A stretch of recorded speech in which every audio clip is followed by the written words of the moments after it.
What matters for now is for every Filipino to protect our tradition and let no one distort it under the guise of modernization. Leave the folk dances as they are. Heritage must not be sacrificed for progress.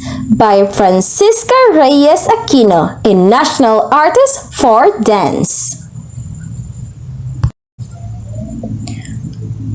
Good morning, ma'am. Hello, classmates. We are the group 2 and we are the reporters for today. We're going to discuss about symbols use, dance terms, fundamental dance positions, and basic natural movement. Let's start. A pleasant day to everyone. I am Johnny Lu Gumunay, and today I will discuss to you the symbol use. But before we proceed to those symbols, let us define first the word symbol. Symbol is a character used as a conventional representation of an object, function, or process. In other words, it is something that stands for something else. There are symbols used in dancing, and these are the following. R stands for right foot, L stands for left foot. As we can see on the screen, there are two foot, which is the right and the left. CR stands for cross, step in front or behind the supporting foot.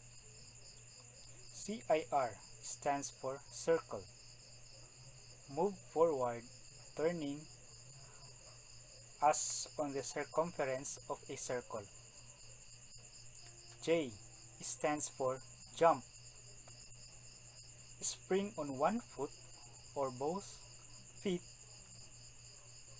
landing on both in any direction. ST stands for step, move the free foot in a given direction and change weight to this foot.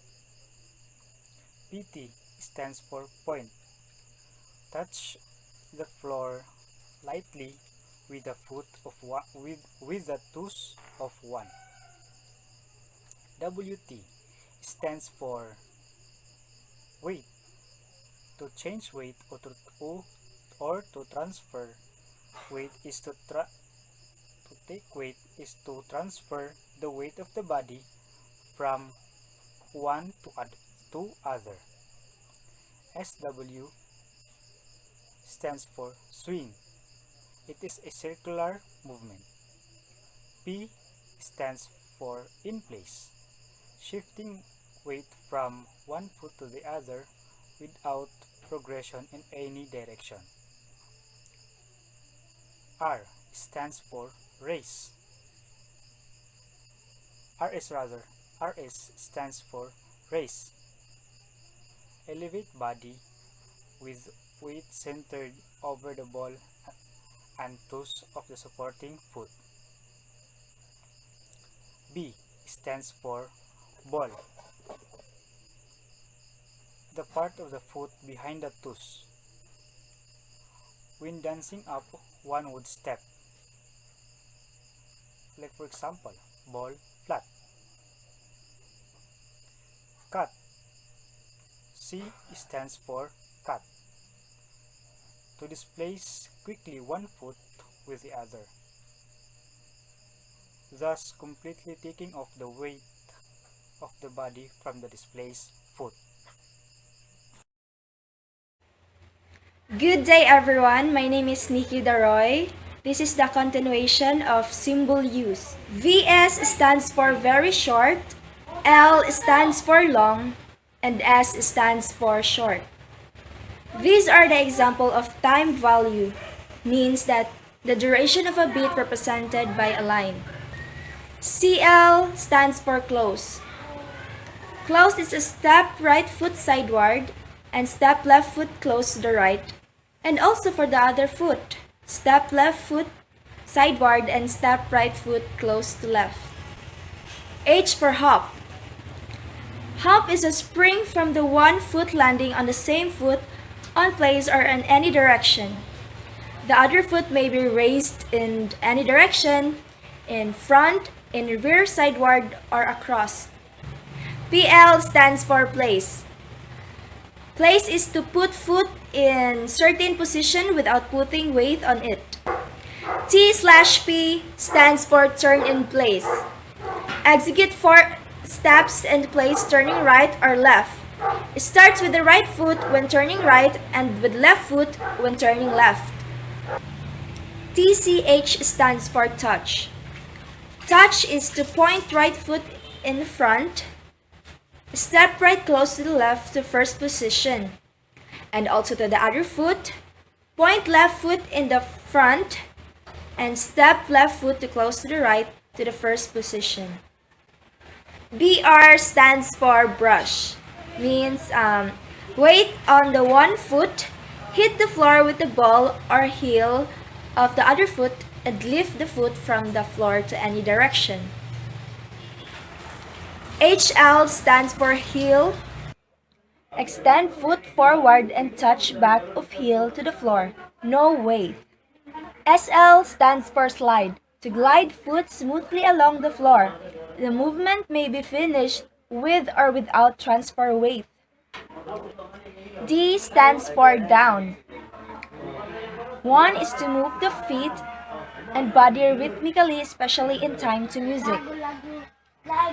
To perform a particular dance and to move or cause to move in a light rhythmic way. Abracete. Girl at the right side holds right hand arm of partner with her left hand. Free hands down at the sides. This term is of Spanish and is used in rigodon and in other dances. Arms in lateral position. Both arms are at one side, either sideward right or left. This may be done at shoulder, chest, or waist level. Arms in reverse T position.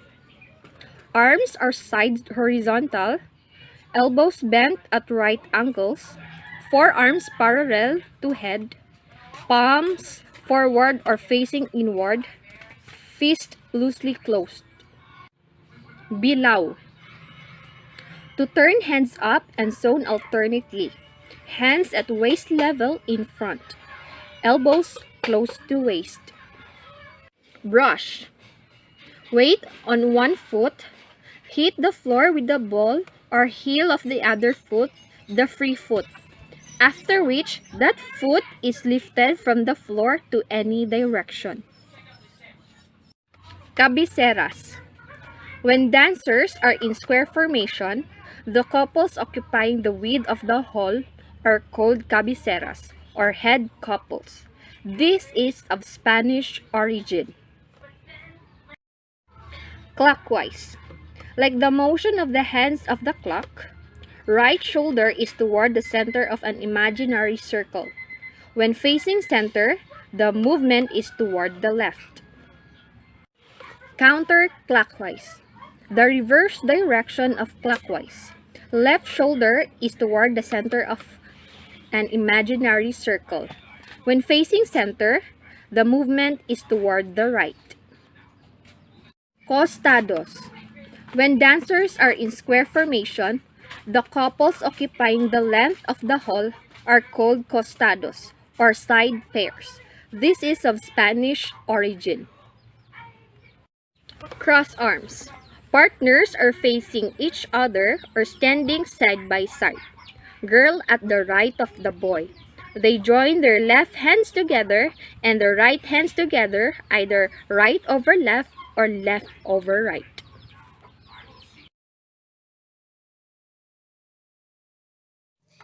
Good day, everyone. I am Generous Gaid Galoyo, your next reporter. So today, I will be continuing to discuss the dance term. By the help of the videos that I provided, you will be easily understand those dance terms that I mean it. So let's go. So number 11 is crossover. So what is crossover about? Crossover in dance is not like playing in basketball. Crossover is performing the two couples that are opposite each others. So crossover, two couples are opposite each other. Each couple proceeds in the straight line to the opposite place. The girl passes their shoulder between the boys. Boys bow to each other when they meet at the middle or about one-third of the way, then proceed to the opposite place. Upon reaching the opposite place, partners turn about. Girls stand and partners right side. Number 12 is cut. So how to perform cut?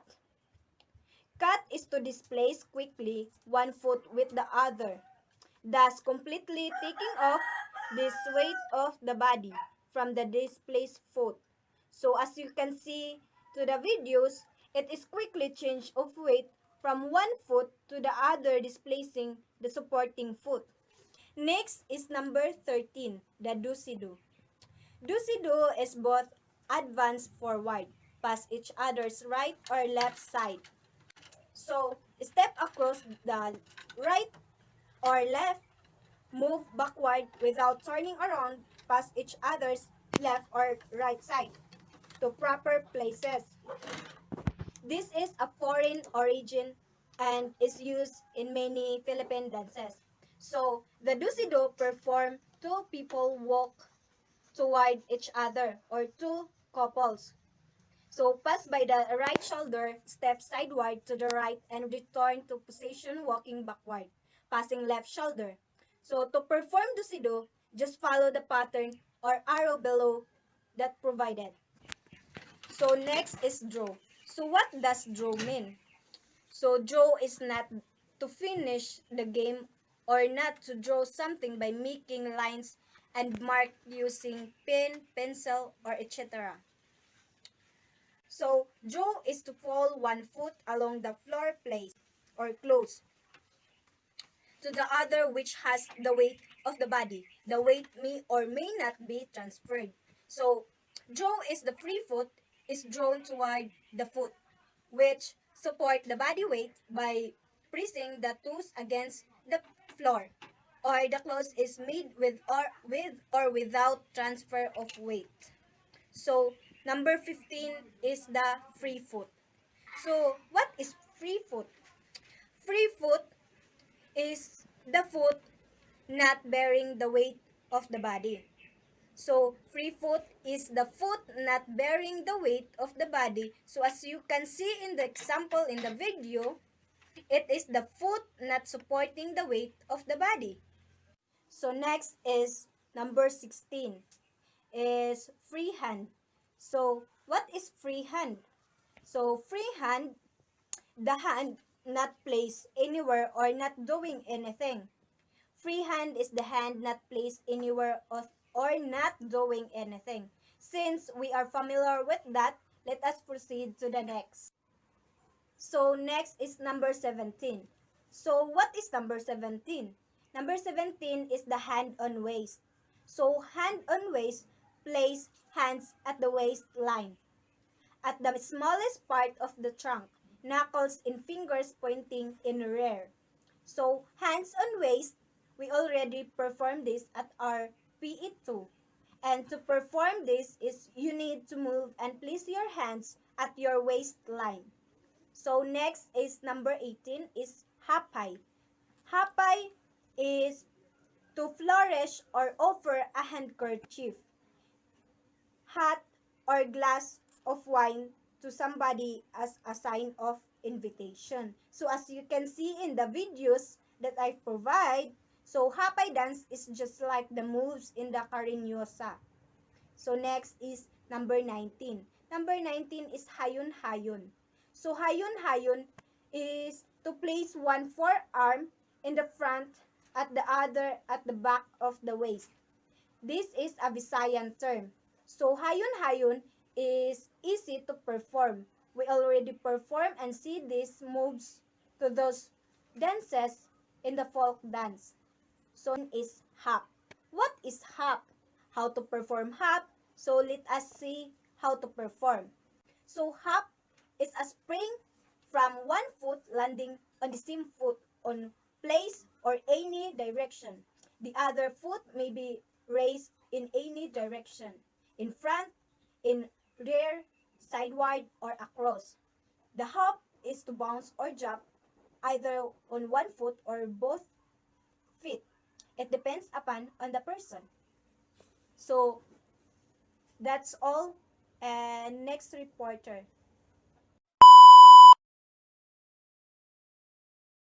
Inside foot, the foot nearest one's partner when partners stand side by side. As you can see in the example, the girl left foot is close and pointed to her partner right foot. The next is inside hand, the hand near one's partner when they stand side by side. The girl left hand is near to his partner right hand. That's why it is called inside hand. The next dance term is halio. Partners turn once around clockwise with right elbows almost touching or counterclockwise with left elbows almost touching using walking or any kind of dance step. The hands near each other era on waist. This is a Tagalog term of Spanish origin. Spanish dance halio was one of the finest dance done before all contemporary dances. Jump, spring on one foot or both feet, landing on both in any direction. The dance example for this is sayaw sa bangko, which is usually performed by two person or couple dancing on bench with roughly 6 inches wide. This particular dance requires dancers to jump and constantly switch places with their partners. The next is kumintang. Kumintang, moving the hand from the wrist either in a clockwise or counterclockwise direction. This is an Ilocano term, kumintang. Kumintang is the name given to several distinct styles, techniques, and forms in music and dance, probably originating in the areas used by early Spanish cartographers and chronicles.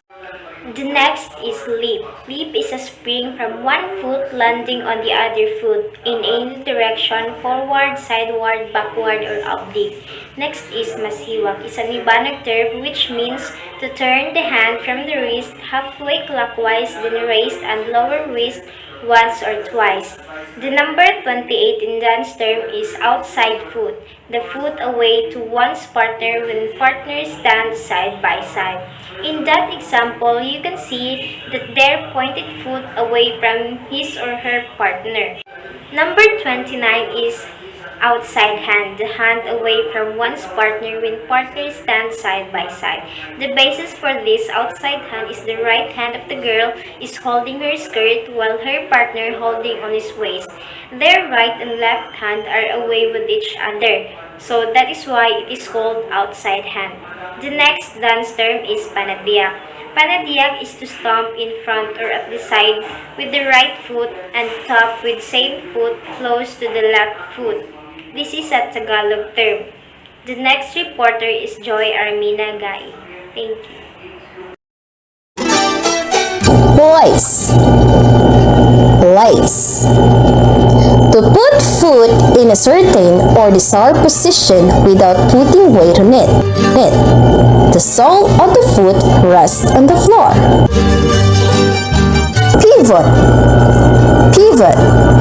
To turn with a ball, heel, or whole foot on a fixed place or point.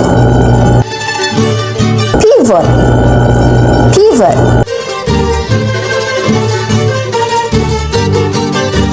Patay. Patay. To bend the head downward and to support the forehead with the R or L forearm or with the curve of the R or L elbow while the L or R hand supports lightly the palm of the R or L hand. This is usually done with the L or R foot pointing in rear and nest slightly bent. This is an Ilocano term and the movement is commonly found in Ilocano dances. Point. Point. Touch the floor lightly with the toss of one foot. Weight of the body on the foot.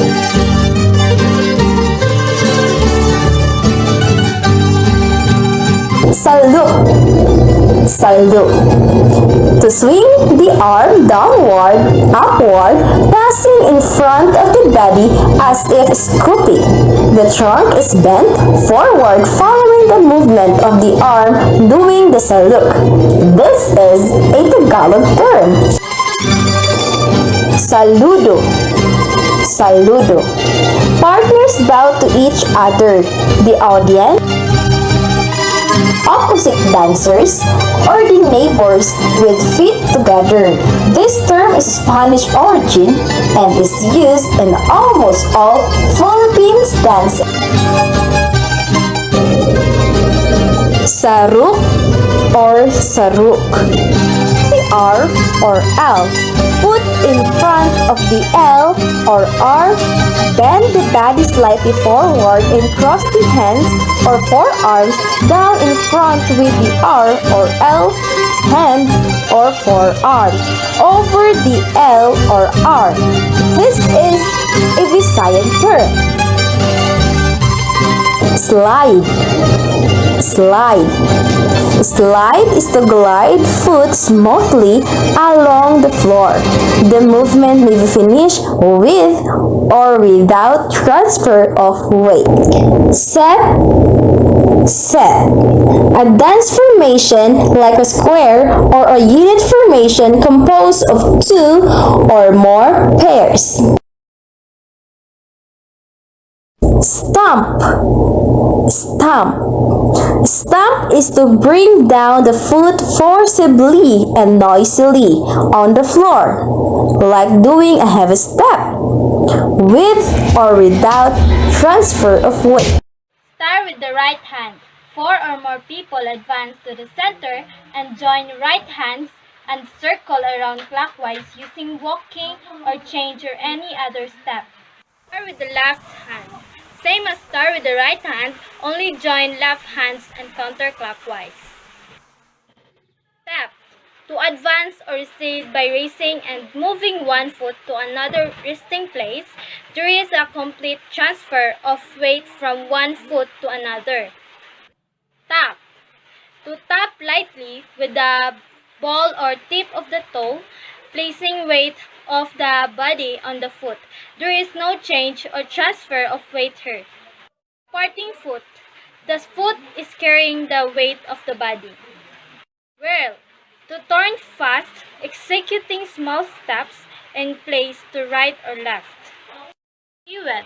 Your arms are in T position. Turn west with circular motion.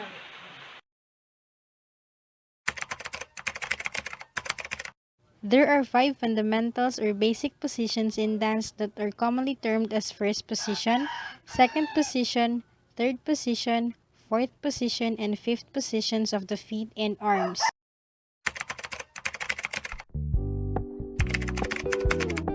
First position for arms. Both raised forward in a circle in front of chest with the fingertips about an inch apart.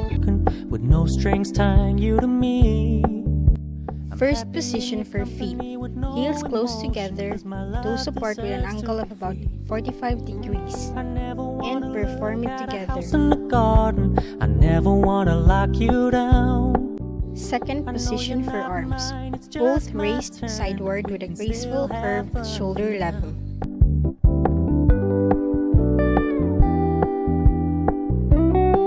Second position for feet. A stride sideward about the base or 1 foot distance.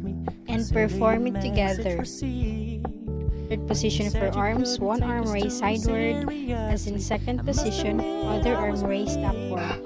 Position for feet. Heel of one foot close to instep of other foot. And perform it together. I'm fully aware Fourth position for arms. One arm raised in front as in first position, other arm raised overhead. Fourth position for feet, 1 foot in front of other foot of a base distance. And perform it together. Position for arms, both arm raised overhead. Position for feet, heel of front foot close to big toe of rear Don't foot. worry, I get it. Perform it I together. meant what I said when I said it, lady. I never wanna look at a house in the garden. I never wanna lock you down. I know you're not mine, it's just my turn. Good day everyone! For today's video, we are going to tackle and demonstrate the basic natural movement. And we have two categories, the locomotor movements and the non-locomotor movements. So when we say locomotor movements, are those that move the body in space in any direction with the feet as the moving base. Meaning, you can travel from one place to another. So we have 8 subcategories under the locomotor movements, and these are walking. Move at a regular pace by lifting and sitting down each foot in turn, never having both feet off the ground at once. Running. Moving on foot with springing steps at a rapid pace that form instant both feet are off ground. Jumping. Springing and taking off with one foot and landing on both feet.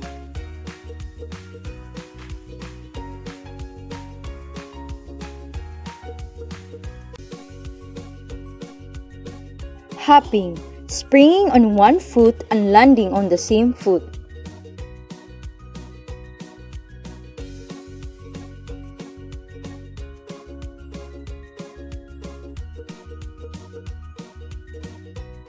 Skipping, same procedure as in hopping but bouncing lightly with alternative steps and hops.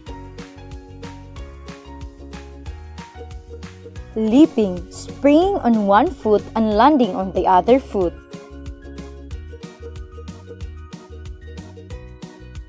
Galloping, moving in continuous forward or sideward direction with one foot leading. Sliding, gliding along the floor with either foot.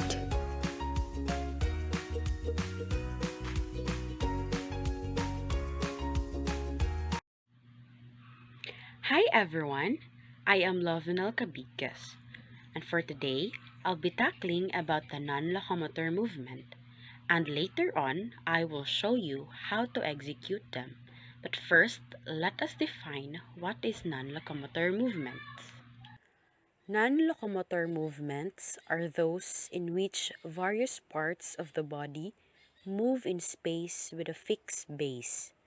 The base may be standing, kneeling, sitting, or lying. It means a movement that does not require traveling from one place to another. These are the non-locomotor movements. Flexion, bending or shortening of a body part occurring at a joint.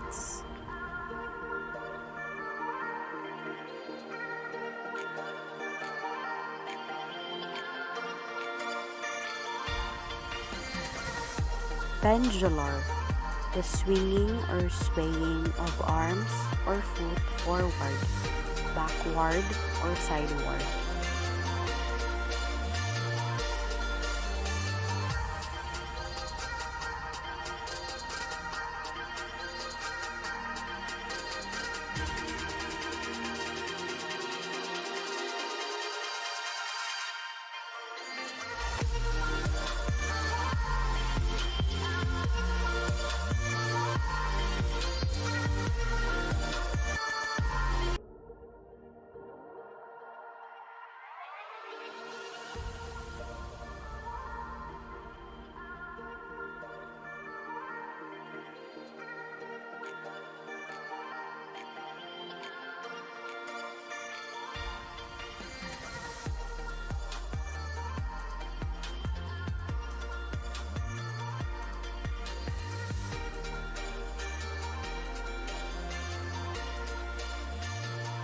Extension, turning, twisting, or circling of the body parts from a joint.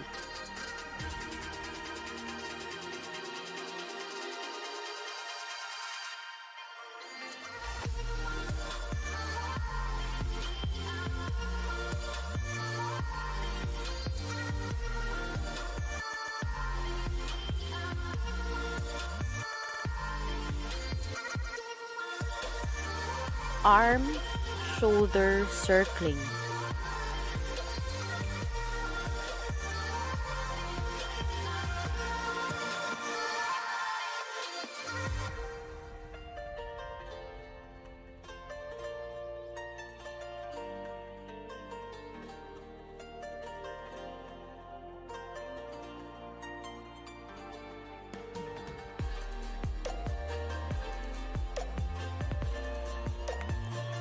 Percussive, striking and hitting, pushing and pulling.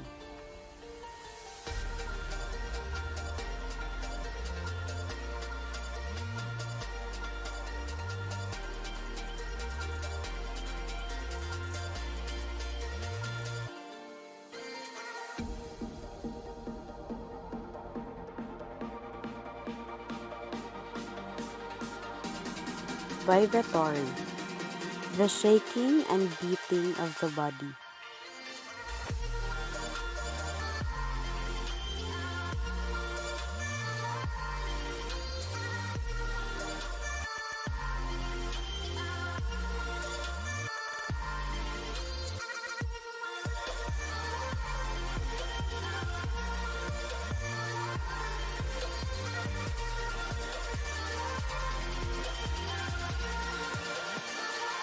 Sustained, a slow, smooth flowing movement with a balance of movement throughout the entire series.